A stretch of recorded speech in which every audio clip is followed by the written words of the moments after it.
I am the Rock God of Podcasting, Charles McFall, coming at you again live on Facebook. So this is how we do it now. I am recording live on Facebook, and as you know, if you've heard anything about Facebook before from what I've talked about, there is a little bit of setup that has to be done after we go live. So I want you to hit those shiny buttons, as Laura DePooter says. I want you to hit the like, the share, the hearts, the everything else as I get this thing up so I can see the chat going live. And before I introduce the man who is with me, who is always with me in spirit, and sometimes he's with me in person, like today, I won't turn that down. To see the chat. Oh, God damn it. I turned it down and it came back. Facebook always tries to get me. But Mike Woodard is back in virtual studio. How you doing, Mike? Hey, what's going on for you? It's been a couple weeks, hasn't it? It's been, I think, a few more than a couple of weeks, but that's been all my fault. But yes, it is good. And you recently moved, and that move has just like my digital move has brought new life into what you do. Your physical move is going well for you, right? Yeah, it's. I used to live in northwest Arizona and pulled up stakes and moved to Mississippi. So I'm down on the Gulf Coast right now. I'm with family in Biloxi. So, and loving life, man. This is, it's a little damp. It's a little more damp than I'm used to, but I'm living with it. It's no complaints here. Awesome. Now, for those of you who don't know, Mike Woodard is my producer for everything that I do. He's the producer at large over at Giant Size Team Up Network, giantsizeteamup.com. He produces many of the shows there, and that's the network that I run with my great partners and friends, Paul Klotz and Brian Ibbett, and you can check that out for all kind of geekery. Now, here on this show, the Rock God of Podcasting, it's motivation, it's my life, it's my stories that I want to tell, and it's a little bit of Tony Robbins, straight to the point, going to tell you what I'm thinking, with some Kevin Smith naughty sauce, right? I'm going to use my four-letter words. I'm going to get graphic. I'm going to be funny in a dirty way sometimes. But it also has the Jim Swilly truth-telling and the soul-searching, where you really just dig into what you want. And you may hear a little air in the background and stuff because it's hot in my basement, and I've got my fan on and those kind of things. But that's how we roll sometimes. So today, Mike, let's bring it back to how we were doing it. You have a question. We have a list of questions, and you're going to ask it to me. Now, here's how you get a question to me.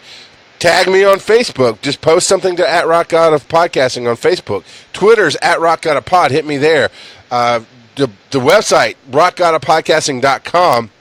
YouTube, of course, is actually Charles McFall on YouTube because that's who I am.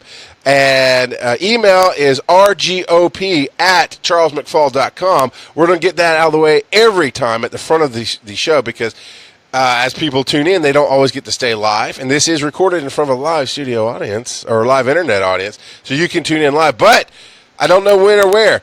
Last week it was Monday afternoon, and I was able to put up, hey, I'm going to do this in a little bit. Today, about an hour ago, I hit Mike, said, hey, in 15 minutes I'm going to go live. An hour later, here we are. So that's how it's just going to go. You can subscribe to the podcast. It's rockgodofpodcasting.com. And the podcast is on iTunes and everywhere you want to be. So with all that being said, Mike, what is the question today? Well, I'm going to start out with, first of all, asking for more questions. We do need to get some more questions in here for two reasons. Our existing list is starting to run low. So we need an influx of questions. But we're also coming up on episode 50. We're less... Wait. I was just saying, I'm looking at you, Phil Ramos, and you were sending in some good questions. And Chris Wisdom, you guys were sending in questions, and you just stopped sending in questions. So, hit me up. I'm just saying. Just saying, man. And like I said, we're coming up on that 50th episode, and what we want to do, if we can make it happen, is to do a rapid-fire question situation. So as many questions as Charles can possibly answer over the course of one show. No question too small, no question too large.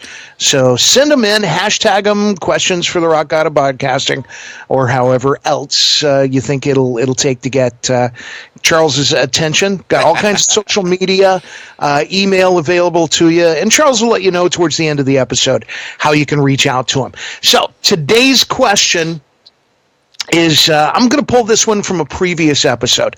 Every now and then, Charles will he'll be running hard on a topic, and suddenly he'll stop and go, "Oh, wait, Mike, make a note," and then he'll throw a topic out and then move on with the original topic. So this is one of those. When you're cruising through life and your forward progress hits a wall. What do you do to get around that? And how do you find happiness with life in general when you find yourself just gently knocking your forehead against that wall, trying to move forward? How do you deal with that, man?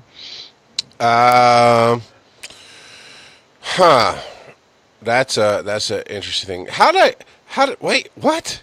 Somehow I posted to myself on Facebook. I really wish I could turn on my volume. How did my face come out? I think that might actually be Carl Dodge or somebody. Maybe he's a manager on the site. I commented to myself. This is so surreal. I have commented to myself on Facebook that I wish I could turn up the volume to hear it because I just joined in to look at my beautiful face. I'm like, wait, who's that? That's weird. As Morning used to say, slowly chasing monkey, and I was going to make a joke on at his expense, but I'm not going to do that now. This is something I remember just saying off the cuff a while back, and then actually Phil Ramos, who I called out earlier, he mentioned that, or actually he made like a meme of it where it was this motivational poster kind of thing, and I was like, that's pretty cool, man. It had a quote, and because everybody should know I'm really highly quotable, and you should quote me all the time, specifically in "fuck you, pay me" and stuff along those lines. But no, that was one of the things I said. It was just a moment I had. So let's go back. This is how this works: is I take this story and I go, okay, I'm going to go back, or I take the question and the topic, and I'm going to go back and tell some stories and get to what I'm learning about it and really dive into what I mean. Because I believe storytelling is one of the best ways to learn. It lets me be funny, which I like to be, and laughing helps you learn, and those kind of things. So I remember one of the first times really hitting this concept was after I'd left my paramedic career, and I had become an office monkey. Right, somebody who wanted to hang themselves. I didn't have to wear a tie, but if I had to wear a tie, it'd choke me to death every day. And I had this cartoon, I think, put up on the wall. I'm trying to remember what it was, but basically, it was taking something from the wild and putting it in an office and killing it type of deal. So let me back up there. So as an EMT and paramedic, I came into that field wanting to be a rock star, wanting to be a musician and somebody who does stuff with music and influences the world that way, and found EMS to be a great schedule for that because you work 1 day on, 2 days off. I could choose to swap with somebody. I could, within reason, pick my own schedule as far as what day to work, as far as like A shift, B shift, C shift, those kind of things, wherever the need was. But it's a pretty easy schedule. So I knew I'd always have 2 days off, and I could protect those and have band practice and work on different things. It worked really well for my marriage at first because as we were getting used to each other, we're not on each other 24/7. Well, in the good way, we're on each other 24/7, but in the bad way, we're apart from each other, as couples need to be to truly adjust to living together with somebody else. Because that's, even as roommates, that's an adjustment. So to have my wife work a Monday through Friday job, and then to have me work a full 24 hours away, but then 2 days home, she's gone some of the time, and I have time to myself to do my things. I'm gone some of the time, and she has time to herself. I've talked about this a couple of different times. So that's a great schedule. Well, in the life that I led, in the path that I took, I was unable to pay my bills on that, and I had to put my family first. That actually goes into a whole, I'm not going to go down this rabbit hole right now unless people on Facebook ask for it, because that's how you can actually shape the show, is follow Rock God of Podcasting on Facebook, subscribe to the show, whatever it is that you do on Facebook to get that moment to go forward. You can do that, and it'll let you know that I'm live, like Laura DePuter and Nicole Spencer are both here today watching. And that's how they knew I was live. And so there you go. And of course, I'll share it to my personal page, but if you're not my friend, whatever, you can just follow the page. And you can ask the questions, and I am watching the chat, and if it's valid, obviously I actually have it for YouTube. I'll pull the chat up on the recorded screen, and those kind of things. So I was working EMS, had the schedule to where we'd have all this time to go to movies. It felt freedom. It felt like freedom, except I wasn't paying my bills. And for many, many years, I said my family was first, but they really weren't. The dream was first. I was immature. I was a bit of a child, and I wanted what I wanted, and I was going after it. Now, as a visionary and a dreamer, and then being somebody who was damaged and immature, those two things can clash. Those two things kind of have a hard time working together because I always see a bigger picture. I always see somewhere where we're going, where I'm going, that other people can't see. So there's that, but then it mixed with the full-on belief in what I see, that I would do stupid stuff like buy a bass guitar for $100 for my brother-in-law to play. Who, if he was he used to be a bassist. He could play the bass, but if you're a true musician, you own your own gear, and that was not a concept that I was fucking putting in my head. So I just bought it for him without asking my wife, which was a really dumb thing to do. So all that being said, couldn't make progress there. I was hitting my head against the wall. So I finally just had this revelation moment of I had to file bankruptcy. I had to put food on the table for my family. I had to be happy because instead of the concept of if you can't make progress, if you're unable, maybe is a better way to put it. If you're unable to make progress, find happiness. Instead of that concept, I was, well, if I'm going to be miserable, I might as well make money for my wife and kid. I only had one kid at the time, Oakland. And so I said, I might as well take care of them. Now, the reality was I realized I'd been failing my family by chasing this dream because from a business standpoint, you have to work to make money, period. Now, there's a little bit of that in EMS, a little bit of a flip side to that in EMS of EMS is needed. You're paying for personal insurance, basically, by saying, hey, we're going to put our tax money or whatever money towards paying somebody to be there on an ambulance and ready to go if something happens. And I worked in a smaller county, so the pay was less, but the work was almost non-existent sometimes, which is a good thing in EMS, right? If you're busy in EMS, it's mostly because people are hurt or sick, or that's the vision of it. I mean, the reality is people are just calling 911. Sometimes they're hurt, sometimes they're not. So I was embracing that lifestyle of being able to play my video games all the time, being able to watch whatever TV I wanted all the time, within reason. Because then there wasn't so much. There was internet, but there wasn't like Hulu. I didn't really have the ability to stream everything I wanted to stream then. I mean, Netflix was just DVDs. So that's what I did. I'd bring in DVDs and watch them on my Xbox with headphones or whatever. Or on the DVD player if my partner wanted to watch it as well, but it just wasn't where it is today. But at some point, even in my head, I went, "This isn't getting us anywhere," because I'm barely paying the bills, and actually, I wasn't paying the bills because I didn't have enough money.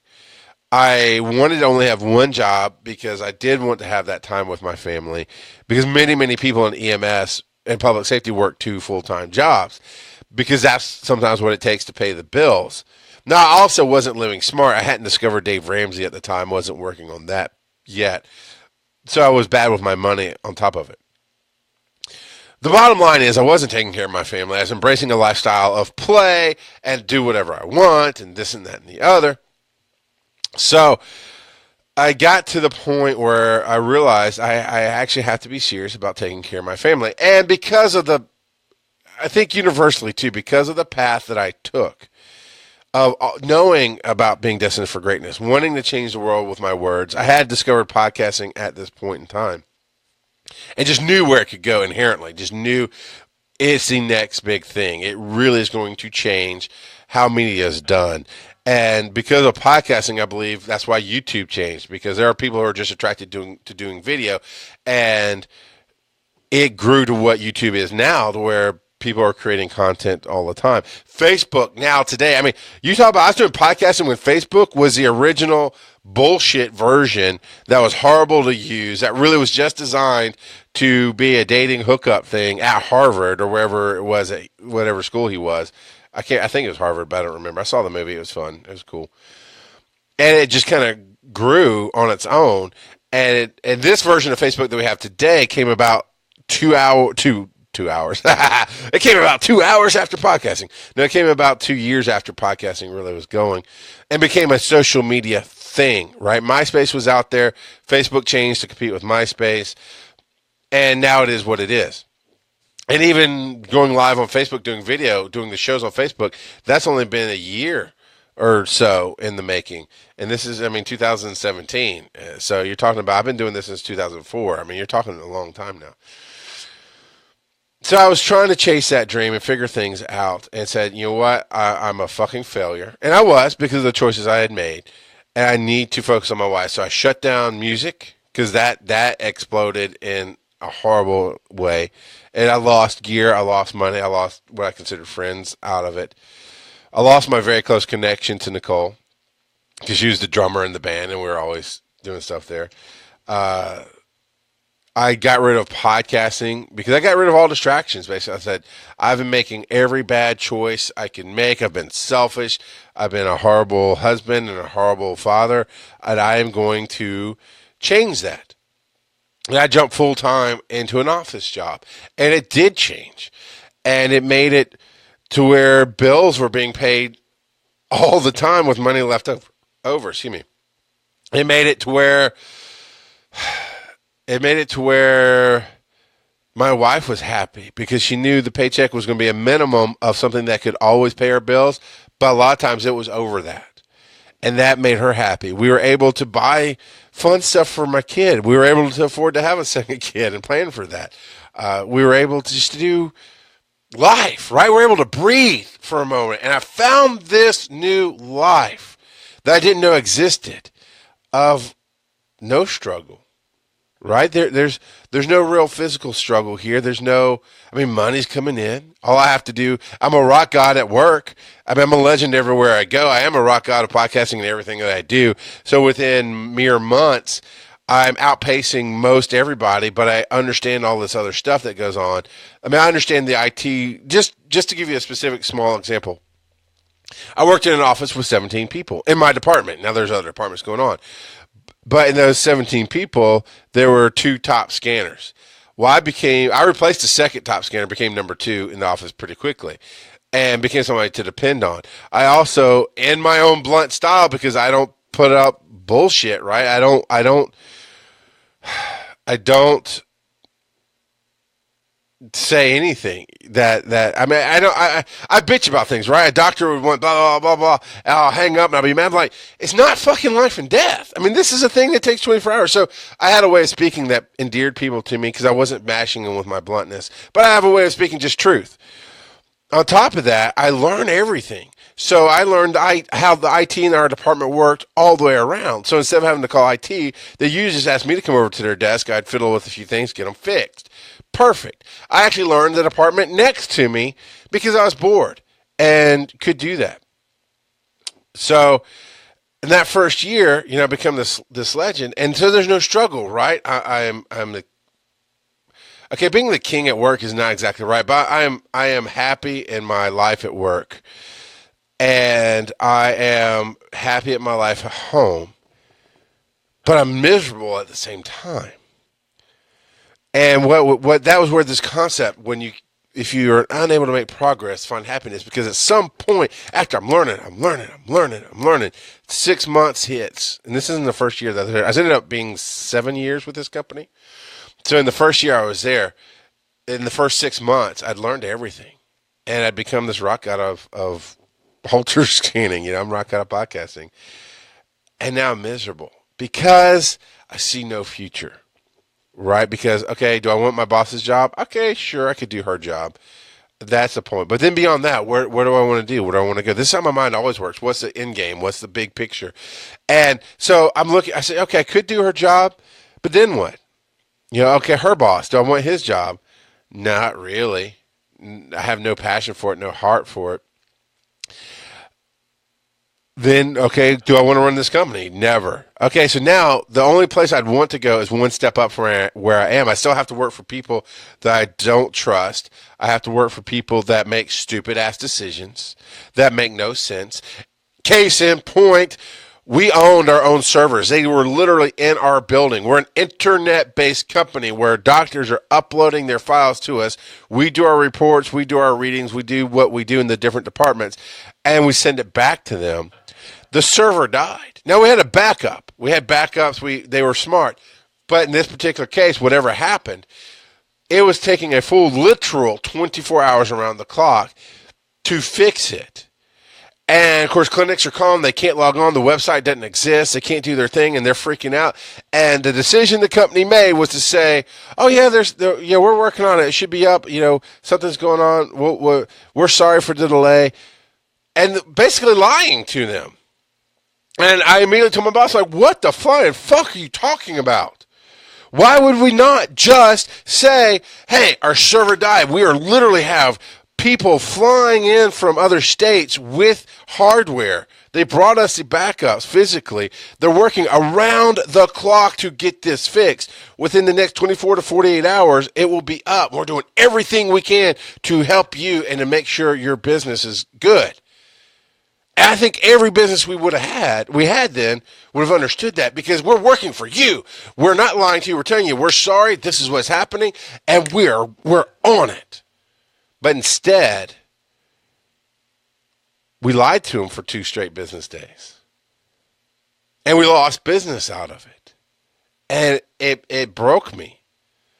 At that point, I went, "Fuck you. I'm here because I'm getting paid to be here." So all that plays into, there's no progress to be made. There's nowhere for me to go, to grow, to influence, to find my path to greatness, right? And I'm just miserable.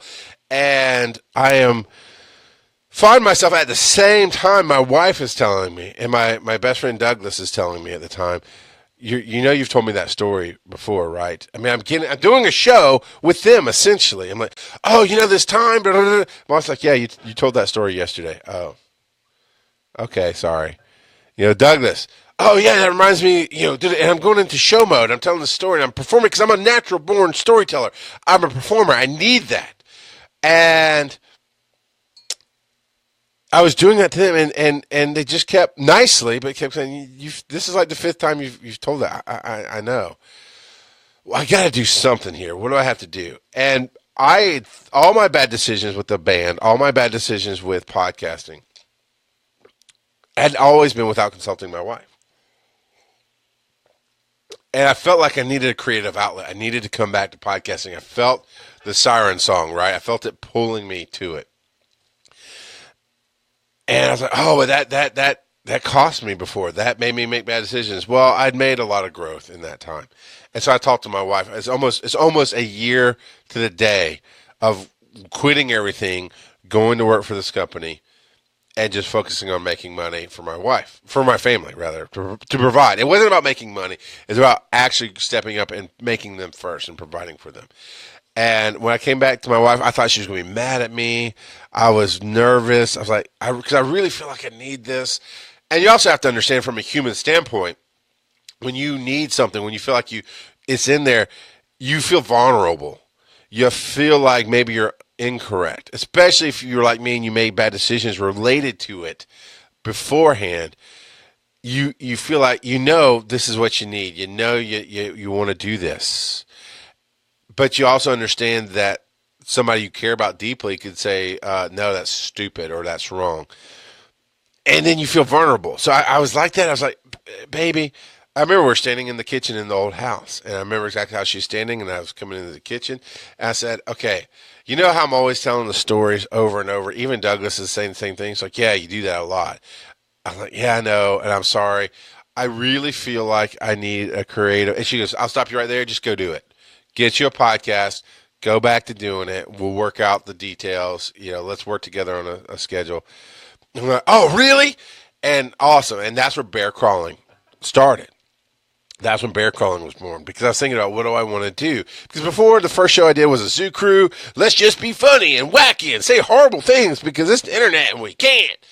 And it's called Pulling My Pod. And it's very, I'm blunt. I'm on the nose. It was very much, we called it mental masturbation for your ears. And we just did dirty jokes and think the man show meets morning radio with no censorship. That's what my brother-in-law and I did. And then I did another one because I felt like that was way too shallow. I really want to dig in and tear apart the sacred cows and really figure out why we do the shit we do and this and that. So I did a show called What I Believe. And I did it with somebody who saw the world very oppositely of me, or so I thought. I mean, he was a gay man, openly gay man. He was a New Englander, and I'm a Southerner. And he believed in evolution, and I believed that we don't know jack shit about what went on. To be honest, I don't argue with anybody about it.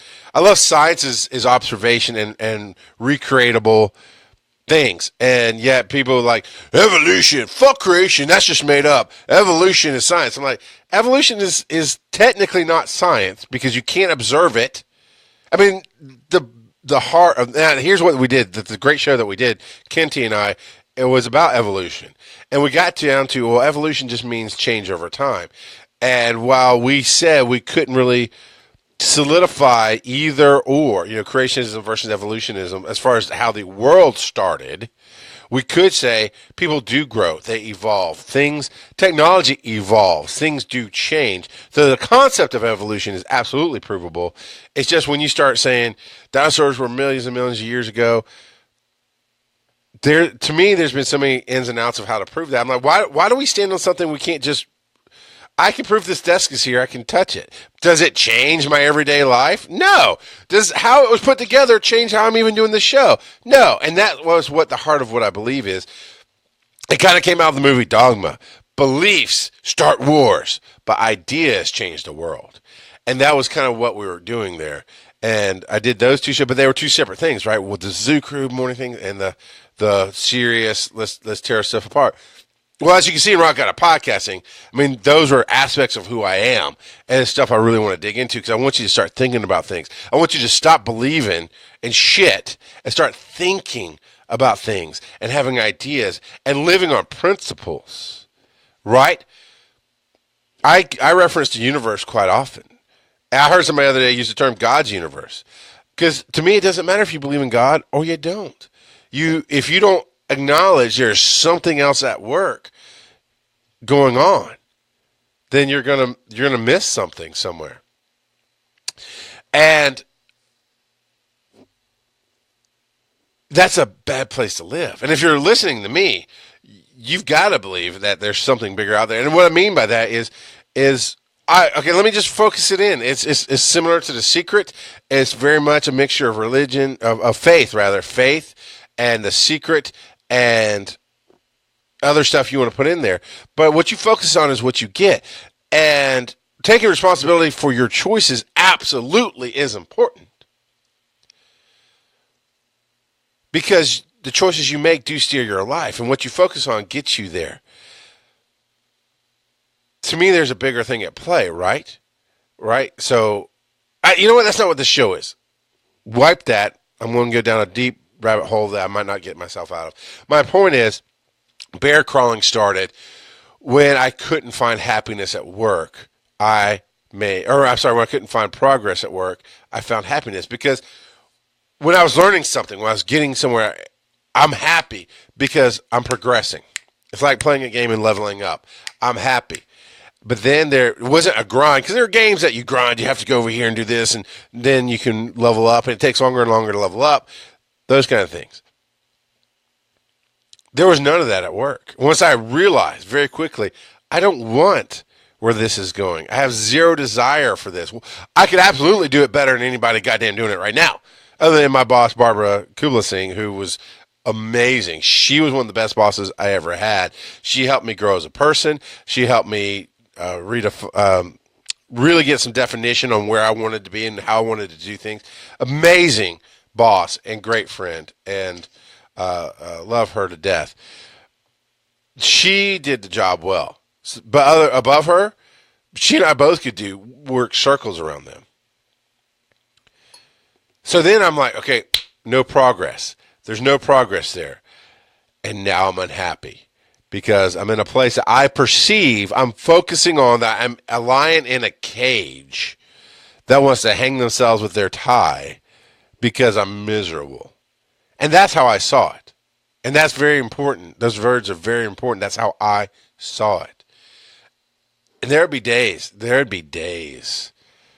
that after hours, because I worked an evening shift.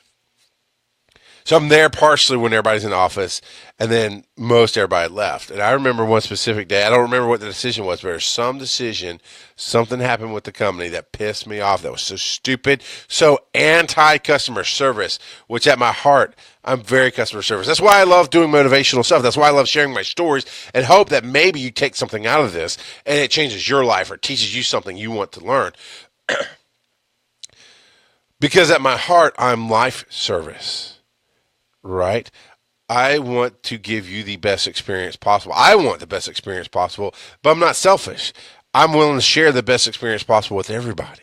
And every customer service job I've had, if you let me do it my way, I'm fucking awesome at it. Because when you come in, a little side story just popped in my head. I used to work for Sears Automotive. Right? I've been working for Chick-fil-A at the time. It was right after college. I'm going to take another drink of my coffee. It's right after college, and I'm working for Chick-fil-A in a mall, which is this is a beast of itself. And I did well with it. I had regulars. I'd learn their names. It's something I do. And I have some difficulty remembering names sometimes, but I tend to make notes. I tend to identify things, and over, within reason, quickly over and over again, I remember who you are. And that just makes people feel special, right? And it's just small little touches of customer service. And I had this one regular come in. She said, I'd love you to come work for me in my department. I'd love for you to come over here. Well, when I got tired of working fast food, when I realized that, again, there was going to be no progress to be had there, I had no desire to take the steps to go and realize, okay, very quick, you might not know this about some franchises, but with Chick-fil-A specifically, you're an owner, but you don't own it. They have the right to take it away from you if they don't like what you're doing, if you don't give them the numbers they want to see. And I got to see that firsthand, and it blew me away, that this owner, this guy who put so much of his own money into opening a second location, and he was doing this and that one day corporate ties just showed up, corporate suits just showed up, and the next thing I know, he's leaving the building, and all of a sudden we have a stand-in manager who's going to run both locations. And I was like, why? And they wouldn't really tell me other than he just wasn't doing the numbers they wanted. Now, there was probably more that went into it, but this is my limited outside experience. But the concept was, what? He's the owner. He put his own personal money into it. Your brand backed him up and this and that, but somehow he's not doing exactly what you want. You can just take it away. And that shattered, because I thought at that time, I put my money in, I own it, done.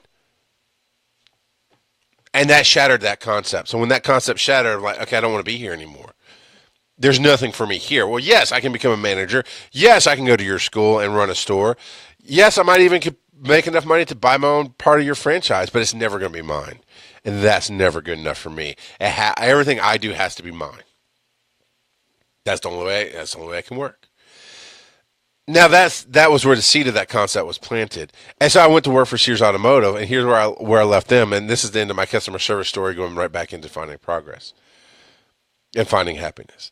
Is they loved me because I was customer service oriented, and they said, oh, this and that. Well, they paid on commission on sales. I mean, there's a base rate, and then there's commission. Okay, I've never done that before. It sounds like shit to me, and it is.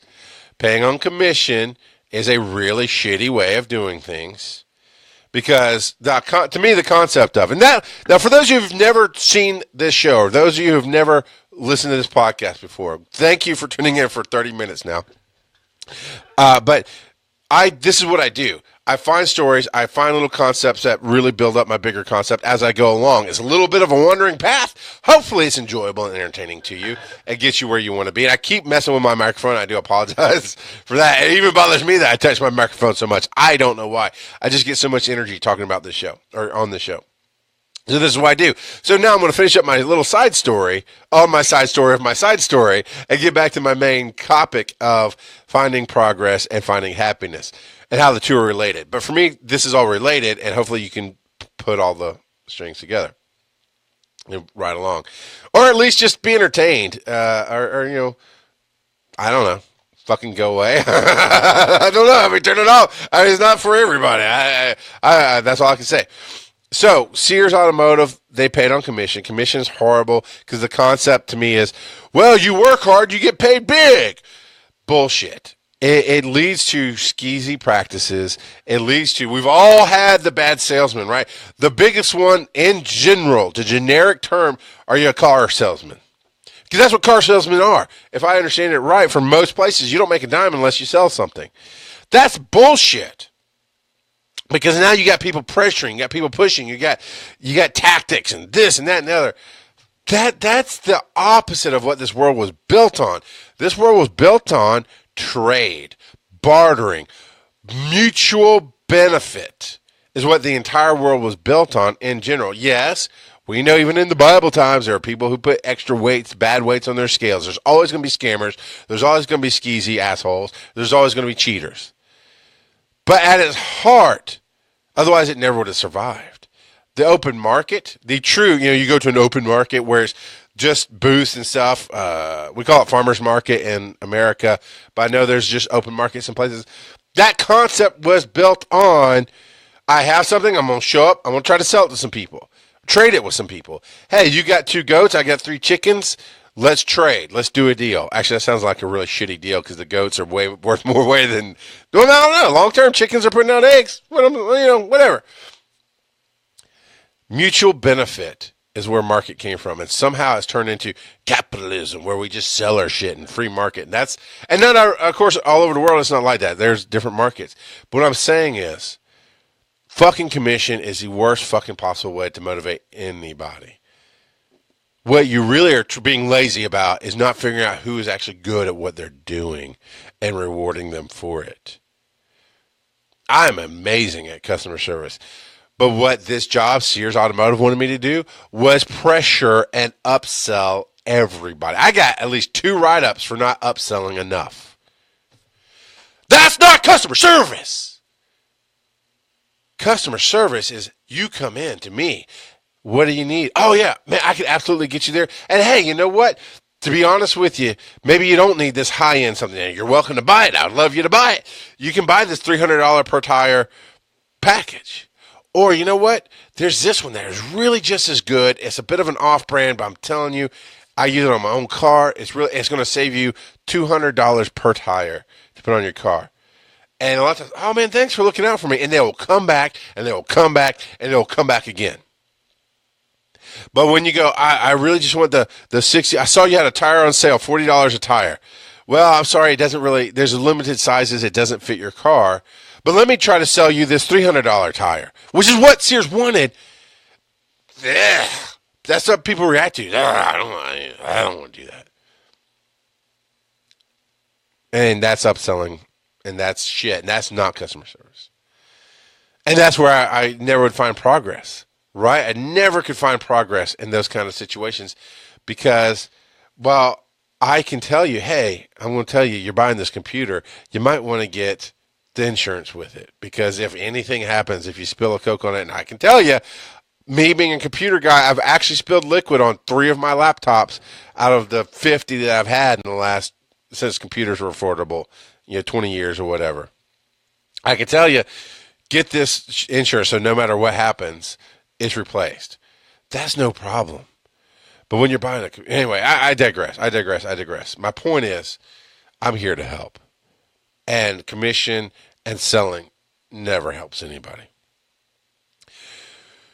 So the concept of being unhappy, I'm in this job, I'm at CardioNet and PDS Heart, whatever you call it, where I'm in the office and this decision would come down and it pissed me off. And I remember I would just pace back and forth, just worked up, so mad. And I would just pace like a beast in a cage. And I even wrote that when my 1 year review was coming out. I wish I had a copy of this. I really do. I wrote this letter about my 1 year review, about all that, about how I think they make bad decisions and about how I need to speak my mind if I'm even going to stay here and how I feel trapped and this and that and the other. And my boss, Barbara, was so good. She never sent it up to the bosses because it did turn out the bosses couldn't hear shit. They're assholes. But she got it. She goes, no, I get it. But there's no, are you crazy? That was her thing. She'd always, are you crazy? She's like, you can't say that to them. They will fire you.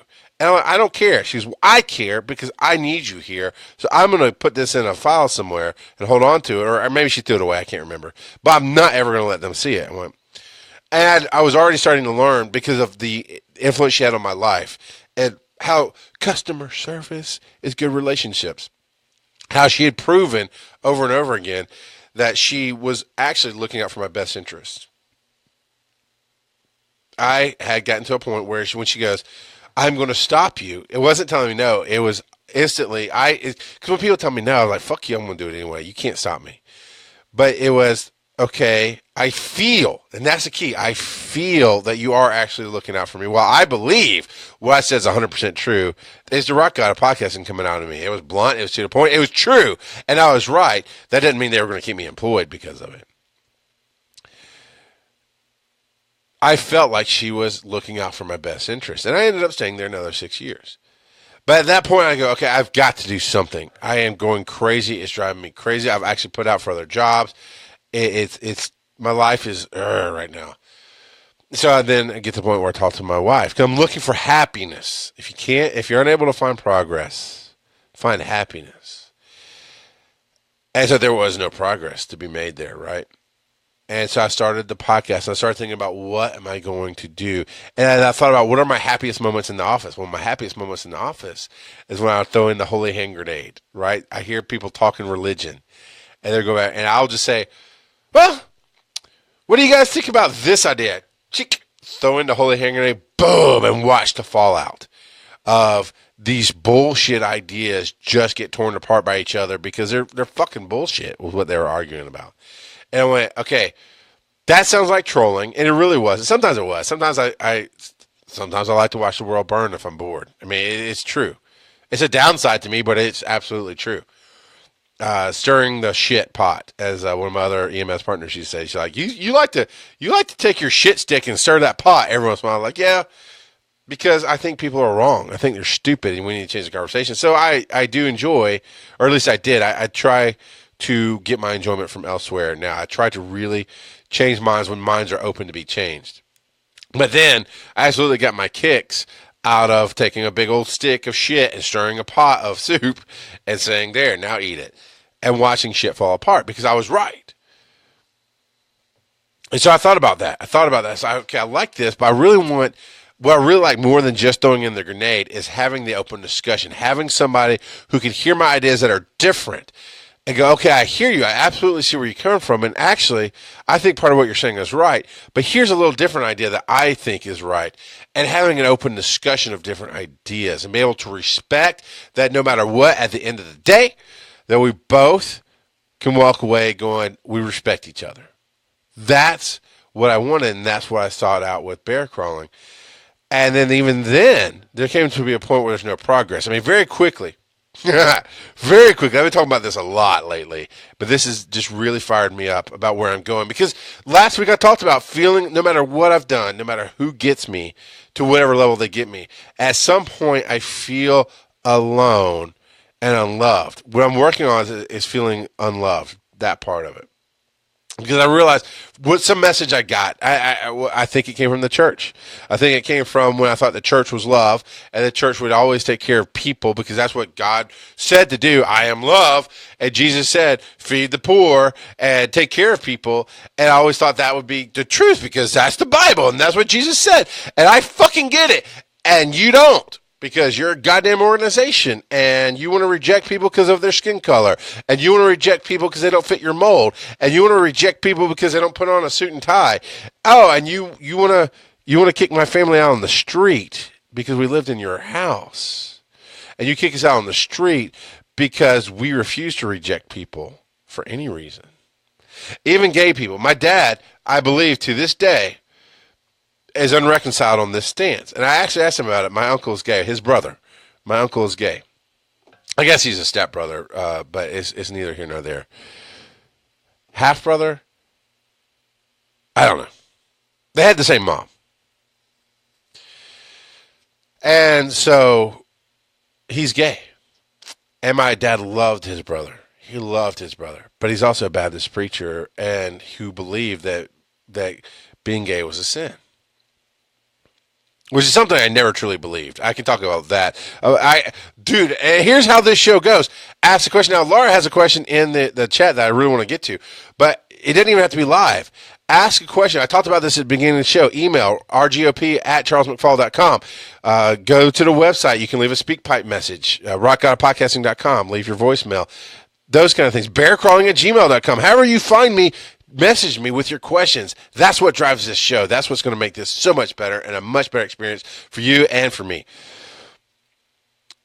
But I could tell you how I came from being in a Baptist preacher's home, growing up in a Southern Baptist church, how I got from there to when gay marriage was legalized to have one of the biggest posts I ever made, the biggest interactions I ever did, with something like over 500 comments and posts. And I know that's not a big deal for like celebrities and stuff, but for me, that was a big deal. It wasn't the number. It was that I was able to finally, goddamn, interact on a subject and really get to talk one-on-one with people who are opposite of me or who back me up and say, this is it, clarity. This is how we change the conversation, by talking to each other. How I went from being a Baptist preacher's home to actually thinking being gay was a sin and hating gays, to saying on the day that the Supreme Court said it's legal across the United States to be married, for me to say, if you fucking talk negative about any of this shit, I will unfriend you and you're a piece of shit. And how I went from there to there. That's a question that I would love somebody to ask and bring it out. I'd love to get the sex talk. You know, I think I have one of the best sex talks out there for kids. I actually just added a piece to it the other day talking to my son. But I have to know you're ready for it. So you have to ask about the sex talk because I think as a parent, it'll help you communicate with your kid better. And I think it'll at least make you laugh. It'll make you a little uncomfortable because that's part of it. But it's going to make you entertained and laugh. And I think that's something I'd love for somebody to ask about. So ask about those things. So I was thinking about everything I wanted to do with bear crawling. And I always need that progress, right? And I got in there. I was making progress. And I thought progress was being busy and spinning wheels, and it just got way too big, way too fast. And I talked about how it came down to it. But talking about the unloved part, that's what I was talking about. I have to take care of that part in my life because I think the feeling alone is okay. I actually talked to Jim Swilley himself. He's a good friend of mine and love him to death. And it just happened to be hanging out with him, and he has a painting studio in public now. And I was hanging out with him in the studio. And it just came out. It's like, hey, you know what? As a visionary, as somebody who's like me, who just has out there concepts and you see the world differently and you're striving to change the world and bring people to your awareness of what you see, do you ever feel alone no matter who gets you? Oh, yeah. You just get used to it. And I was like, oh, and just that little phrase, because for us, that's talking light. That's keeping on the surface. We're just making small talk. And you got to understand, Jim Swilley and I, we just always think deep. We always think about the universe. We always have 5,000 things going on in our heads about what we want to do. We're both creative people. We're both people who want to change the world with our words, and we see things differently. We're visionaries. Like, okay, if look up visionary, Google it if you don't understand what that is. But we're visionaries. Beyond visionaries, we're people who actually change the course of history. I mean, I could go into so many different things about how I've changed little things in people's lives. And Nicole, because she met me and we're doing music, she got to do a whole lot of fun stuff and change the path of her life, but she met her husband through me. That in itself changes history, right? That in itself changes the future. Just little things sometimes. So he and I, being these visionaries, being these people that touch the universe, and we're trying so hard to make a dent in it with everything we do. Our light talk, where most people are like, hey, did you see the game last night? Hey, how's the weather? Light office talk. For myself and Jim Swilley, light office talk is, hey, as a visionary, did you ever feel alone? Do you ever feel like no matter how many people get your idea that they just don't get it and you feel alone? That's our light talk. And just him being light, me being light about it, I just blindsided him and said, hey, do you ever feel that way? He goes, oh yeah, I feel that way all the time, but you get used to it. That's all I needed for that to be okay. Simple enough. I don't know what it is, but it's simple enough. So it's the being unloved part that is a deep, dark message attached to that feeling that I'm working on, obviously. And just being able to separate the two made me feel 1,000 times better. So progress, being separated from busyness, made me feel 1,000 times better because I was so fucking busy with Bear Calling Nation. Rise and follow Bear Calling Nation right there on rockgodofpodcasting.com. You can listen to it. That I was just losing myself in all of it. And now I've worked for myself for 3 years, almost 2013. Yeah, almost 4 years coming up this August. I've been on my own. And yes, I've had a work for the man job that helped out. It was part-time a couple of times. But every instance, every step, I was moving towards what I wanted to do. And I was making progress. But when you're unable to make progress, find happiness. And that's why I got back into podcasting, because even if I didn't have anybody listening, and I did end up getting a small audience, a small motivated audience with Bear Calling, I learned stuff about myself. I found progress. Stuff changed my marriage. I found happiness in all the steps. With Success Freaks, it never did what I thought it could do. It never took me where we needed to go. And I realized part of that was because I was holding back part of who I am. Because on Success Freaks, one, I had a partner who did see things differently. So we were always intentionally trying to come together in the middle, but sometimes we'd just be opposites and fight each other. And that made for good radio, as we say. But it never felt, for either one of us, I believe, it never felt like it was home, like it should be. We learned a lot of things. It changed both of our lives. But both of us were changing parts of who we are in a negative way to be with each other on a show. So in separating it, I believe Mordant got happier. I've seen him do some stuff. I've seen him be less stressed around me. For me, it was the birth of Rock Out of Podcasting, the show. Now, I was a Rock Out of Podcasting from day one. I mean, even before that, if you really dig into my life, like I said, I've always become that legendary person that they're like, holy shit. You know, he says things that I wish I could say, and he's kind of awesome. Because I am. For those of you on the podcast, I gave a big smile to the camera. So there's all of that, right? It's if you're in a job where you go in every day and you hate it. I'm not going to call out names, but I know there's some friends of mine who listen to this.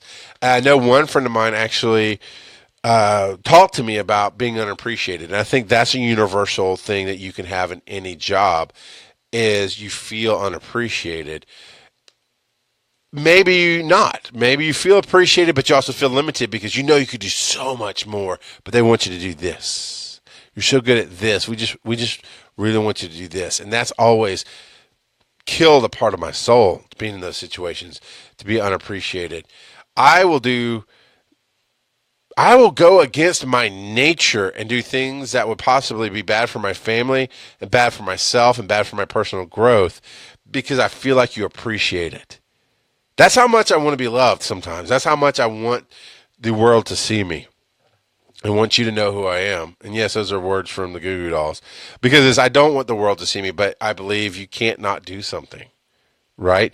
Go not turn the light on. What are you actually doing? You're leaving the light off. Is what you're doing.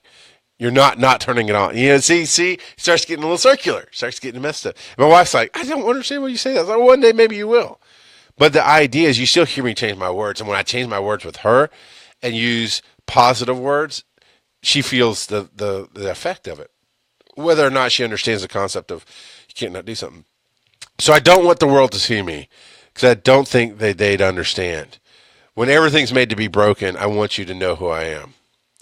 Those words have always, from day one in the 90s, resonated with me. It's made me hurt. It's made me cry. It's made me work harder at what I want to do because I want the world to see me. And I think they'd understand. If you take the knots out of there, I do want the world to see me because I think they'd understand. When everything's made to be broken, and that's exactly...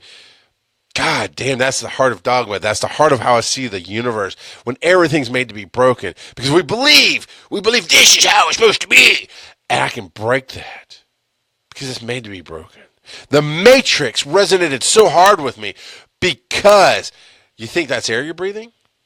And the gist of it was some rules are universal. You die in here, you die in the real world. Some rules are meant to be broken. He can fly. He can pop up in one place and answer a phone and disappear. Rules are made to be broken. Some rules are made to be bent. They shoot bullets at him and he can dodge bullets. He even got to a spot, Neo got to the spot where he could stop bullets. When everything's made to be broken, I just want you to know who I am. I'm the Rock God of Podcasting. I am blunt. I see truth as truth. And, man, I am just here to give you the better world that you want, but you have to want it. You have to want it. What was the one where they, Laura, let me put this up for YouTube here. The chat for record this and put this on YouTube as well. Laura DePooter says in the Facebook chat, what was the one where they started to arrest people based on bad thoughts, future actions? You're talking about Minority Report, and it was on murder. It was the intent to murder. They had precogs who could. It was such a violent crime that it resonated. See, I don't know if they even used the word resonated, but it basically resonated through time. That's so harsh, it's so wrong, it resonated, and precogs, the people who could see the future, could feel that resonation. They could see murder, and that was that one, where they would arrest people sometimes just mere seconds before they killed somebody else.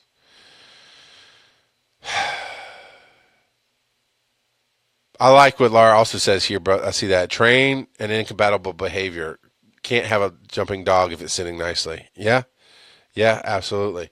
And I'll go back to the regular broadcast here because I'm going to tackle her question here in just a second. And as I've said before, an hour and a half is about my sweet spot. I've been trying to keep Rock God to an hour, but as I get fired up, as I finally grab hold of where I want to go, it's usually a little bit later in the show, and then I go. So it's up to you if you want to ride along. Please do. I love you a long time. Yes, I know. I just use a generic Asian prostitute saying as probably a horrible, and I apologize to anybody who is from any Asian country where that's just offensive. But sometimes I'm unintentionally offensive because I never intend to piss you off. Not in an offensive way. I never step on. Well, this is a phrase. Okay, this is a phrase I use. Now, Jim's gay, and that's important only because of his reaction. When I was talking to him the other day, Jim Swilly, I was like, I said this on the show the other day. I was telling him about it. So I said this on the show. He's like, I spent all my life with my mom stepping on my dick, and he goes, "Oh, well, congratulations." I mean, he's laughing like this, like, well, good for you that it's you're so endowed. And I understand that's just a holy shit moment, but sometimes I do say things intentionally to pop, And if you get offended by that, I put NSFW. I'm actually thinking about right here on top of the screen by where the microphone says, it's put in big letters NSFW. So if you tune in the middle of the show live, that you go, oh, okay, maybe I should have headphones, or maybe this isn't for the car ride home with the kids. I would let my kids listen, but I'm a different dad. Fatherhood, you can ask me about that, how I treat my kids differently and why and what I do with that. So my point is, I've spent my entire life feeling less than and one off. And so I've always looked for progress because I've always defined myself about how good I can do something. I can go in and I can be the best. I can be the best. People call that millennials. We told millennials. Let me just say for the record, I fucking hate that term because it's as derogatory as homo. It's as derogatory as porch monkey. It is just fucking wrong because of how people use it. It came off originally, every generation gets a name. I'm Gen X, right? But as we get more and more into generations, for some reason, we think it's okay to turn the name of the generation into a derogatory term. And I have never once heard somebody use the term millennial in a sense of just a generational thing. Whereas Gen X, there was Gen Y right after Gen X because that was the generation that asked why to everything. Well, Gen X, we were challenging the man. We were going, okay, so your job, your idea of working for a living is to get one job for 30 years, 40 years, 20 years in some cases, one job, spend your entire life giving it to them. You retire, you get a pension and a gold watch. And we went, no, that doesn't seem right to us. As a generation, we looked at the Olympics. We looked at sports and went, okay, these sports have been around forever, and there are these rules, and this is just how it's done. And we went, no, let's invent skateboarding. Let's do that. Oh, let's invent snowboarding. Let's invent the X Games. Why are they called the X Games? Because Gen X fucking invented it. Well, at least that's what I think. There might actually be a legit story to why it's called the X Games. But that's the feeling I got when I saw it was, no, our generation said, fuck you, man. We can do anything. And so we grew up and had kids. And that's the millennials. And we tell millennials they can do anything. And so they really think that they can and they're not willing to do it. Fuck you. Stop treating human beings like they're less than you, asshat. That is what the generation before you fucking did to a point. And you hated it. And you're doing it. So I fucking hate the term millennial. But I absolutely think that I can do anything. I can go in because every time I've tried, I do. Because I think any goddamn human being can. If you have a passion for it in your heart, and instead of going, why not? And instead of going, can somebody show me? You just try something. You can. Billy Madison. I'm going, Billy Madison. You can do it. Rob Snyder, man. You can do it. Extreme Games. Thank you, Carl. He says X Games is Extreme Games. I'll pop that up on the YouTube video there. But I still feel, even though you're right, I do remember that now. You are absolutely right. It's Extreme Games. It's still, I feel a direct tie to that with Gen X, right? So stop putting people down. Stop it. When you, what's the old adage? When you point at somebody, you got three fingers pointing back at you, you know? Well, delivery isn't everything, right? Delivery is everything. And, you know, people, I make those voices because that's how it's delivered to me. It was stupid. But in seriousness, when you judge somebody, when you go, millennials these days, blah, blah, blah, those kids, get out, you're actually taking away from yourself. You're hurting yourself in doing that. You're making no progress, and you sure as hell ain't happy. So yeah, there. So I believe people can do anything, but for me, you always have to make progress in life. If God, I will tell you, I'm the man without fear, but there is something I fight myself on worrying about, and it's the sisterhood of the that's the Yaya sisterhood, the Yaya sisterhood. I watched that movie, and it's a horror movie to me. It was a horror movie to me. One, I love Sandra Bullock, and actually, it's a great movie. I remember, I've only seen it like twice, but I remember enjoying it thoroughly. But the reason it was a horror film to me is that mom, at the time, that's how I pictured my mom. I felt no connection. I felt like everything I said to her was wrong. I felt like everything she came at with me was wrong. So that mother in the film, Sandra Bullock's mom, if I remember how it opens right, Sandra Bullock is a big-time play director, something. She's achieved some level of success is what she's doing for her dream, and she's being interviewed by this big magazine for it, and she's going to be on the cover or something like that. And she calls her mom, and her mom just rips it apart and just tears it apart. And I believe that's how the film opens. Well, the other part that it was a horror film to me was I'm there with my wife, and I love my wife, and we're young, newly married, and just always touching each other, public displays of affection. We love to sit next to each other. And fortunately now we're in year 17 of our marriage, and we still love to do that. We still act like newlyweds. We still act like we're dating sometimes. Now, not as much as either one of us would like. 4 kids, death in the family, stress of working for yourself. There's a tiredness there. There's a thing that keeps you down. But we still, my wife hates sometimes I sit on the opposite side of the couch sometimes because it's a better place to sit structurally. Anyway, it's no big deal. But she kind of hates that, and she will stretch out as long as her short legs can stretch just to touch me, and have me rub her feet. But there's that. But I'm sitting there in this film, and I see James Garner, and the whole time he's my dad, and I didn't realize that then, but I realize it now. He's my father who just kind of sits there and, well, honey, maybe, and just getting run over, just getting put aside, and not having a loving connection with his wife. I think at that point in the film, at that point in their lives, they're actually sleeping in separate bedrooms, and it just scared the fuck out of me. That, oh my God, that'd be the worst. That'd be the worst fucking possible outcome to my life. Is now my dad and my mom, as far as I know, still sleep in the same room. They still love each other.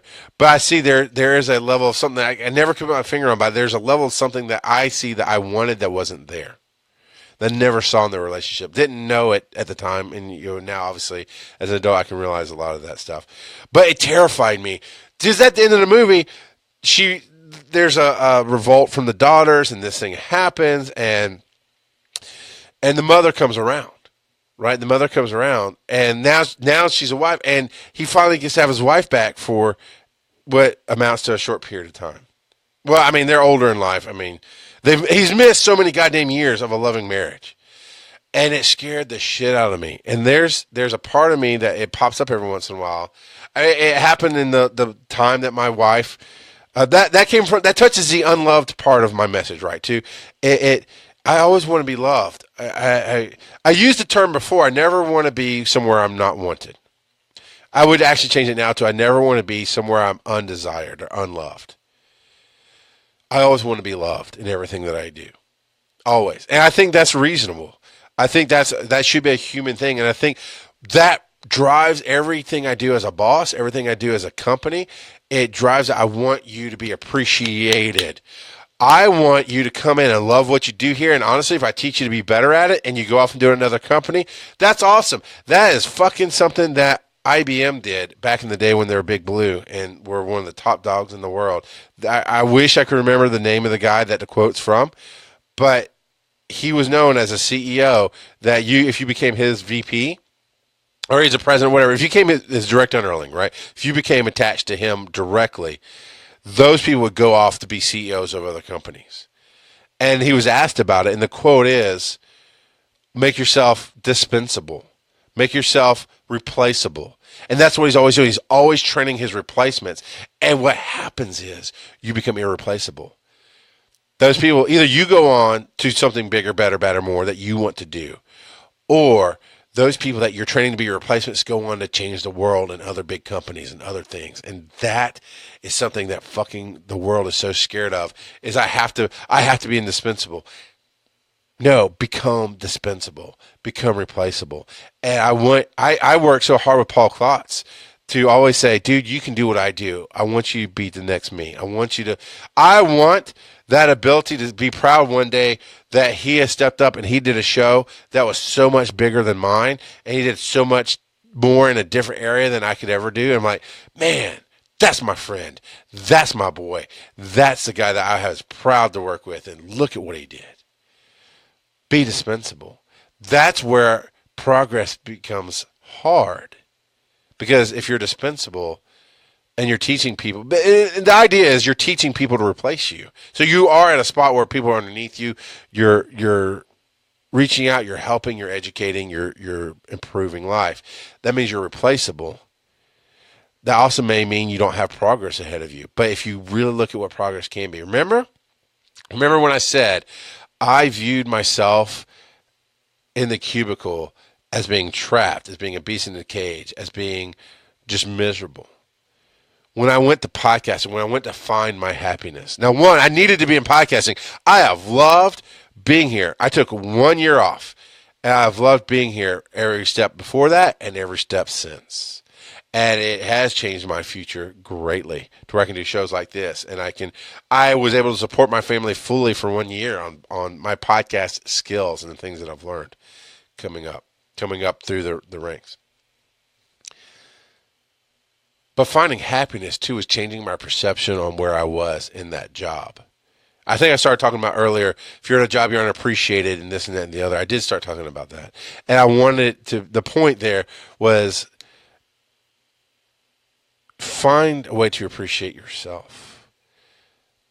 For me, it was podcasting. It was, okay, I can get my job done. I'm there for 10 hours. I can get my job done in 6 and then some. I mean, I blew the work out for them. So they had no problems with me taking my other 3 to 4 hours and starting to work on my podcasting empire, starting to develop my skills on production, on learning the newest tech possible, on how to stay ahead of the game, on everything that I do now. In fact, unintentionally, when they shut down the office, they sent me home, which actually taught me a whole nother level of the business of what I do, because it let me be at home 24/7. And I'm sitting here on one screen and I'm doing my stuff and I'm watching TV, but I'm also scheduling meetings with people. I'm also developing ideas and working on shows and figuring out how to do what I do today when I am at home working for myself 100%. So I think you get a lot of that. It's find a way to appreciate yourself, because sometimes you're unable to just change your jobs. I know without calling, I believe this is a good thing. So for me, I apologize if I cause a problem, because sometimes when I believe stuff is a good thing and it's just a fine thing, it's a part of a story, I'll say something and all of a sudden somebody will be like, oh man, we wish you hadn't said that. There was definitely a direct incident with this show where that happened, and I was, by all means, I didn't understand it. I fully believe it was a stupid ass reaction, but I respected that they came to me and asked me for me to change the story. It was an irrelevant piece of the story, so I had no problem going back and cutting it out, putting the show back up, because it was not 100% relevant to what I was saying, to my points. Okay, no problem. If it was relevant, I'm like, no, I'm not doing that. But it was just a thing that I said. And you're listening, you know who you are, and maybe one day you can try to explain to me why it's fucking important, but it was stupid. But I honored the request because it was a fine request. It, like I said, didn't change the course of the story. But this has nothing to do with you. This is somebody else. I know Chris Wisdom. He has loved serving in the military. He's in the National Guard now. He has an everyday job, but I know his heart is not there. His heart is in the podcasting, in the fandom, and the stuff that we're doing on Giant Size Team Up Network, and not just the creation of the business, but in the media. And he has helped show me the tagline. One of the taglines we're trying to come up with the taglines for it, but I think it's where professionalism meets fandom. It's where education and laughter, because we are fans at heart. That's what we do. We change the conversation instead of hating on everything. We love stuff. Now, we'll call it out, blah, blah, blah. Go check it out for yourself. Breaking the Panel is an amazing show, and that's the one that I'm on with Chris Wisdom and Paul Klotz, and go check that out if you're into any kind of geekery and comic books and those kind of fandom. Fandom. We're a fan show. We're a fandom-based show. We talk about the fandom, we talk to the fans, and we change how the course of it goes. Because if you know anything about games or comics, you know there's a lot of vitriol and hatred out there. Okay, I'm drinking my coffee for the podcast. And I say that so you're not going, did something happen in the recording? And because you can see me on Facebook, you can't see me on the podcast, is all I'm saying. All right, so there's that. Find your happiness, and that's what he's doing. Is he's doing double duty like I did for a very long time, of providing for his family. Still enjoys his job, from what I can tell. Still is proud to be a part of that. But I mean, the magic pill would be to win the lottery, because I found this out, at least in the National Guard, or at least what he said to me was, if you win the lottery, they will give you an honorary discharge immediately, because they feel like you won't do a great job, because you don't need to, right? You've got millions of dollars. That's the magic bullet. But other than that, and he would do it in an instant, because that would free him up to chase what he loves, to do what he does with us with Giant Size Team Up. And that's what I'm saying there is he feels he's fulfilled in his job. There's parts of this job that he doesn't like. There's parts of every job we don't like. And there's parts I love running the Giant Size Team Up Network. But there's times when I have to do stuff I hate doing. It's necessary to get where you want to go. Because of dream world. Well, we always say in a perfect world, and this is where that phrase is wrong and harmful. In a perfect world, my network would just come together, and we'd always take the right steps, and we'd always be on the same page with the vision, and we'd always just get see, I can't even say it without choking. We'd always just get along. But in a real world, one, you need conflict to grow as human beings. I 1,000% believe that. There have been times when I thought that I could, and I have learned from other people's mistakes, but there was still conflict. It was their conflict, and I could observe it, and I I said observe it. There's no scotch in my coffee today, and so I don't know why I just misspoke. But I can observe it. I can see it, and I go, okay, I'm going to take steps differently because I see the outcome of your conflict. But conflict was still there to inflict change and inspire change. And I believe that's necessary in life. So he's doing the struggle. He's working that day job and having his hour commute and dedicated to being on the show with us and dedicated to making it the best show possible. And he does the show notes and he loves, as far as I know, because he's really good at writing it, he loves doing that part, which I hate. But I've been doing it for the last 6 weeks when he's been gone. It's a necessary part. So we all have parts of the job we don't like, right? But they're even part of the dream. But he found happiness instead of progress. Because I'm sure being in the military, he could have progressed his way up the ranks and become some kind of commander, some kind of in charge of battalions. I mean, he could have done all kind of stuff. But here's where he wants to be. And he found happiness instead of progress in that area. And that's what I wanted to say, is changing your perception. When I finally accepted that I could be happy outside of my job, that my job didn't have to bring me every instance of happiness. I changed my perception. So instead of seeing myself in a cage as a trapped animal, I just remembered. So here's where I'm going to leave this. I'm going to answer Laura's question that she had earlier, and we're going to end the show. When I changed my perception from this job, if I'm going to be miserable, I might as well make money for my family so we can try to be happy at home, because that's how I went into it, remember? When I changed that perception to the perception, then to the perception of, I'm miserable at work and I'm trapped and I'm going to kill myself with my tie, which I never wore a tie to work ever, but that was the cartoon that I had on my wall. And I took it down eventually. I just want to kill myself with a tie. It's a Dilbert, actually. I think it was a Dilbert cartoon about taking a freelance photographer and putting them in a cubicle, if I remember correctly. So you can try to look that up. And I changed that perception to, hey, this job pays me well. And they did. They paid me very well to be a rock star. And I still have the freedom, resources, and time to do what I love to do at podcasting and want to do. This is funding my dream. Literally, those were the words that I put into my head. I took that Dilbert cartoon down. I started going, this job funds my dream. Because my dream was absolutely just a dream there. It was 1,000% just a vision of what I can do. It was no way going to give me a clear path at that time to make money. There was no way to support my family. So I went, this job is paying for the dream. And oh my God, fucking changed everything. Everything. Just changing that perception. And that was in me. The job didn't change. My wife didn't change.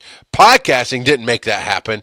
It was my thought process of what I focused on. And when I said this job, I was so happy in that job.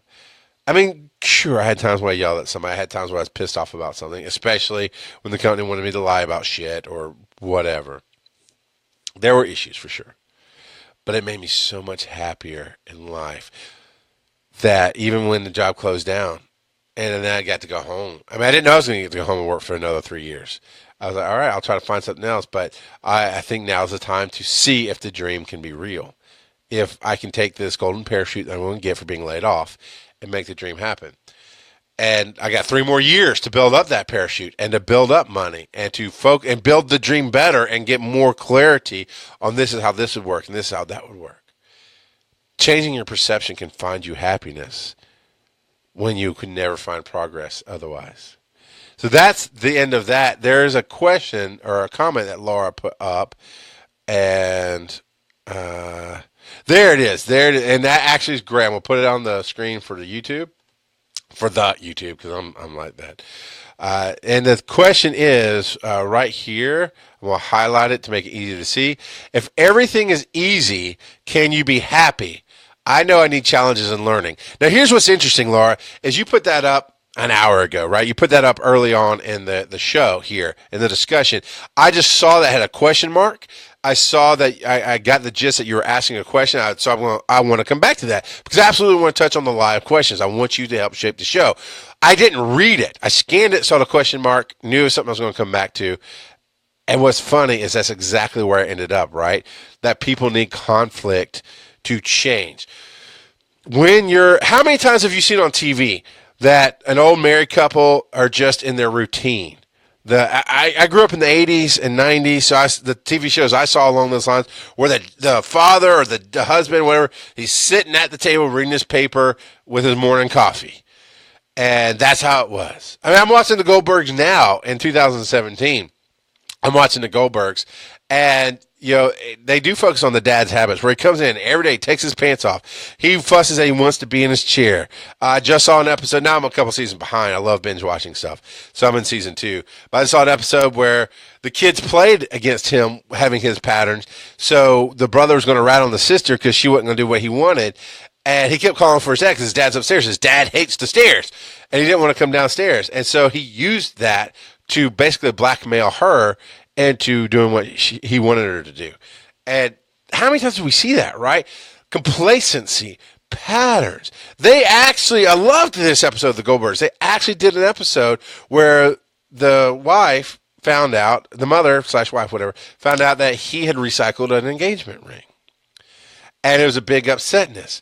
Well, then the family, because the whole thing is about the youngest kid is telling the story as an adult. And he is actually the guy producing the show and probably helping write it and this and that. And I love that they use his actual videos from when he was a kid in the 80s. And that's the thing. He was always videotaping something, right? Recording something. And in that instance, when there was an issue between the husband and wife, and it was a big one, it was a problem. He made a video for him where it just showed all the little things they each did for each other out of love. That in complacency and in happiness that they had forgotten that they do this. It became routine. Now, sometimes good things can be routine. That's fine. But Laura, you nailed it on the head. I know I need challenges to learn. I need a reason for something to pop into my radar, to be in my universe, to go, oh, I want to learn that. Here's an example. I have never learned how to be a professional photographer. I don't know what the F2P whatever shit is, aperture speed. I know these words, and that's all they are to me is words. However, I am in a situation now where I have to learn at least the basics of what it takes to, I don't know, would that be an amateur photographer? Because anybody can take photographs, right? Especially with your phones nowadays and this and that and other. And all the software does all the shit for you. But to actually step up your game, to know aperture speeds and lens stuff and exposure and all this other shit. Well, I'm in a situation where I'm doing a broadcast, and what I want is crystal clarity. It's the sharpness that I can get on my phone by sitting there doing a video outdoors, and it's HD and it does all the stuff for me. Well, in the situation I'm in, we can't just have something that does all it for us. So I have to learn it, when before I had zero reason to ever learn what that stuff meant. Absolutely. No, if everything is easy, you'll never do shit. That's why kids are spoiled. That's why adults are spoiled. That's why somebody in their dumbass fucking world called 911, literally, it's on the internet, you can go find it, the recordings out there and everything. They called 911 on McDonald's because, if I remember right, it's basically they weren't getting what they wanted. This is the gist of it. I can't remember if they were refused service or if they were out of French fries. It's something fucking stupid. And they literally called 911 because what has Burger King and fast food taught us? Have it your way. Have it right away. Have it now. Come in and be easy. Come in and be stupid. Come in and order off the menu. Oh, did I just dial into politics as well? Because fuck you guys. Everybody who thinks, oh, no, it's assisted. No, you've been taught to order off the menu. That's why a home-cooked meal is so fucking important. That's why actual chefs at a restaurant, especially, or even better, rather, personal chefs who design something for you, that's why they make so much money, because the non-thinkers, the non-challengers, the non-growers order off the menu. Sometimes that's okay in life, but that's complacency. There's no challenges in that. There's no need to. All you have to do I want a taco or do I want a hamburger? And then you go to the place and you just fucking order it. Or you experiment and you get online, you find some recipes, and you figure out the hard way how to do it yourself. That's challenging and learning. And there you go, Laura. You that question early on somehow predicted exactly when we're where we're going. Oh, I love this one too. She puts in, or the lady who called the cops because her drug dealer went up on the price. Yeah, people, man, they're awesome. They're awesome. So I hope you enjoyed this episode. I hope that you loved everything about it, because I loved everything about it. Want you to come out live if I can. If I get, and that's something I would love to get to, is a regular schedule. So it's every Monday at 2:00 or whatever. We'll get there. Honestly, I just had my Sunday night gig go away. I think it'd be fun to do it every Sunday night. People are home. They're done with their day. I can have my scotch out. I mean, I can drink scotch anytime I want. I talked about it. It's an arbitrary fucking number. But it'd be a different feel. I'm thinking that might have just opened up for me universally. That's a whole nother topic, Laura. Okay, so I'm going to put this out. So for you guys, send me a question. Laura, if you want to phrase it as a question and email it to me or message me, do it. This is what she just posted. Depending on the place you see ordering at, the menu may be challenge enough for the workers. Come on, $15 an hour. And she put sarcasm. And what she's touching on is minimum wage. And but see, to me, I would love to talk about that, because it's not just about minimum wage, and there's so much more there. That's why I fucking hate Walmart, and why I definitely hate McDonald's. And I mean, I'll eat at McDonald's sometimes, where I hate to shop at Walmart. But it's about value for people. And God, she's right, because there are people so many times go in, I'd like the number 2. Whatever that is on the menu, I'd like the number 2. Look behind. I mean, they don't even look behind them to see what the fucking number 2 is. I don't have time for that today. That's a whole other show. But if you would like to see me talk about that, I'd love to go off on that and talk about that and how we can change it. And that's always the inferred. Okay, on Rock Out Podcasting is whatever I'm going off on or discussing, ... and how we can change it is always there, because that's the important part. Anybody can bitch about shit. That's what talk radio is just bitching about shit all day long. Oh, this side's wrong. Oh, this side's wrong. Oh, that side's wrong. Oh, that changes nothing. We have to change the conversation and get to, and how can we fix it? By changing ourselves, by whatever. That's what we need to get to. All right, so that's been the Rock Out Podcasting today. God, I love you guys for coming out. And you know what? I'd be open to a good time. I think Sunday night for me, or maybe Saturday night, might be good. That definitely Sunday night. I already had a gig, so my family's used to me being gone. I can easily do a show, come down here at maybe 8 o'clock. But I'd love your feedback on that. rockgodofpodcasting.com. Leave your speak pipe message. There's a contact form right at the bottom. Everything is made so you can get to me easily. Facebook.com/rockgodofpodcasting. Tag me. Message the page. Come and comment on stuff. bearcrawling@gmail.com is my personal email. RGOP at charlesmcfall.com, because charlesmcfall.com has everything that I do, all the shows, all the links, everything is there. You can hire me to be a speaker. That is there as well. I would love to come and speak somewhere. About communication is my heart. Everything, you can define the topics like, hey, can you talk on how to have our employees be more effective? Yeah. It's still going to come down to communication, how the bosses communicate with you, how you work together, treating people like humans, value for value. I would love to come speak on that and get paid for it. Ting. Because on TV, if I smile big, there's a little ting that comes off the teeth, right? A little lens flare off my teeth. I would love to do that. CharlesMcFall.com is how you can find out how to hire me and all that jazz. And I am going to do this every week. This fires me up so much. I love Facebook, man. I love how this is going now, because at least one or two of you can come out and I feel like I'm interacting with somebody, and I know it lives for a while right here. YouTube.com. Charles.McFall, I believe, is the link. It could be CKYMNSTR. Just look up Rock Out of Podcasting on YouTube. That link is on rockgodofpodcasting.com. It is there. It goes to the right place. So you can find me anywhere you want to be. Podcast, you can listen to this on the go. It's there on every catcher that you can find. Just look up Rock Out of Podcasting. Of course, it's on iTunes. You can rate me. You can go put comments in there. And you know what? I'm going to talk about iTunes one day, about how some fucktards use it as a sounding board and you can go fuck yourself. But that's not on Rock God Podcast. Here, if you leave me an ugly review, I will read it on the show and I'll probably say some shit about it. And yeah, that might feed the trolls and it might get old for the audience. So I'll stop at some point. But right now, this is my show and it goes the way I want it to go. All that jazz is great. I am going to get all my stuff set up here to clear the show off. Because, again, this is Facebook. It is it is what it is. So I have to get some stuff prepared as I get ready. But thank you again for listening. Thanks, Mike, for being back in. He did have to leave early. But Mike, having you in here, again, makes it feel so good, man. I love for him to be the voice of the people asking the question, of you guys. And if you want to use your own voice, again, there's a speak pipe right there on rockgodofpodcasting. Don't com. Shit! Don't com. There you go. .com is what I'm trying to say. So I love you all. I love you all. Go out and speak clearly to somebody. Tell somebody what you truly mean today, this week, when you hear it. I have no problems telling my boys I love them. And I don't mean my sons, which that's also true.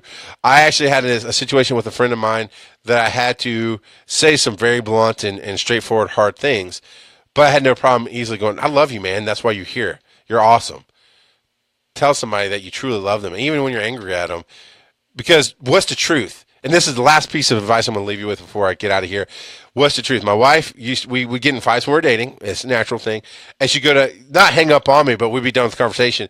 And I'd say, I love you. And there'd be silence. I'm like, okay, I know you're mad at me. I'm mad at you, but do you not love me? Well, no, I love you. Then let's say it, because I was active in the EMS. I was super over dramatic. I am dramatic now, but I've toned it down. I was really over dramatic. It's like, I could go out and get killed today. You could get in a car wreck. Let's not let the last thing we say to each other be the fight. If you love me, say you love me. And so she did, and she has every time. I mean, we've hung up on each other. We've been human beings. Please understand that. I am no idol that does everything perfectly, but by all means, we work at it. So to everybody listening, I love you all. Go and tell somebody how you feel.